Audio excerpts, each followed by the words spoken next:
ಈ ಶಬರಮತಿ ಆಶ್ರಮನ ಕೆಲವೊಬ್ರು ಆಲ್ರೆಡಿ ನೋಡಿರ್ತೀರ, ಕೆಲವೊಬ್ರು ನನ್ನ ವಿಡಿಯೋದಲ್ಲಿ ನೋಡ್ತಾ ಇದ್ದೀರಾ. ಹಾಗೆ ಸ್ವಚ್ಛ ಮನಸ್ಸಿನಿಂದ ನಮಸ್ಕಾರ ಎಲ್ರಿಗೂ. ನನ್ನ ಒಂದು ಈ ಚಿಕ್ಕ ವಿಡಿಯೋದಲ್ಲಿ ಹೇಳ್ತೀನಿ ಬನ್ನಿ.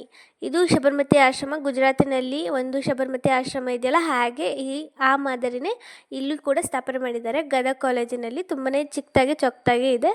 ಎಲ್ಲ ಗಾಂಧೀಜಿಯ ಸ್ಮರಣೆಯ ಒಂದು ಚಿಂತತೆ, ಅವರ ಹುಟ್ಟಿದ್ದು ಎಲ್ಲ ಕೂಡ, ಜೀವನ ಶೈಲಿ ಎಲ್ಲ ಕೂಡ ಅವ್ರದ್ದು ಈ ರೀತಿ ಫೋಟೋ ಫ್ರೇಮಲ್ಲಿ ಹಾಕಿ ಎಲ್ಲ ಕೂಡ ಡೀಟೇಲಾಗಿ ಕೊಟ್ಟಿದ್ದಾರೆ. ನೀವು ಬಂದು ನೋಡಿಕೊಂಡು ಓದ್ಕೊಂಡು ಹೋಗ್ಬೋದು. ತುಂಬಾ ಚೆನ್ನಾಗಿದೆ. ಇಲ್ಲಿ ಯಾವುದೇ ಥರ ಒಂದು ಎಂಟ್ರಿ ಫೀಸ್ ಕೂಡ ಇಲ್ಲ. ಶಾಂತತೆಯಿಂದ ಇರುತ್ತೆ ಯಾವಾಗಲೂ. ನೀವು ಬಂದು ಆರಾಮಾಗಿ ಕೂತು ಧ್ಯಾನ ಮಾಡಿ ಹೋಗ್ಬೋದು ಬೇಕಾದರೆ.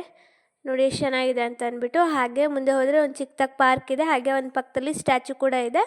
ಸ್ಟ್ಯಾಚುನೆಲ್ಲ ನೋಡಿಕೊಂಡು ಸುಸ್ತಾಗಿ ನಿಮಗೆ ಏನಾದ್ರು ತಿನ್ನಕ್ಕೆ ಬೇಕು ಅಂತಂದರೆ ಅಲ್ಲೇ ನಂದಿನಿ ಪಾರ್ಲರು ಕ್ಯಾಂಟೀನ್ ಕೂಡ ಇದೆ. ಟೀ ಕುಡ್ಕೊಂಡು ಆರಾಮಾಗಿ ಹೋಗ್ಬೋದು. ಹಾಗೆ ಸಬ್ಸ್ಕ್ರೈಬ್ ಮಾಡಿ. ಬಾಯ್.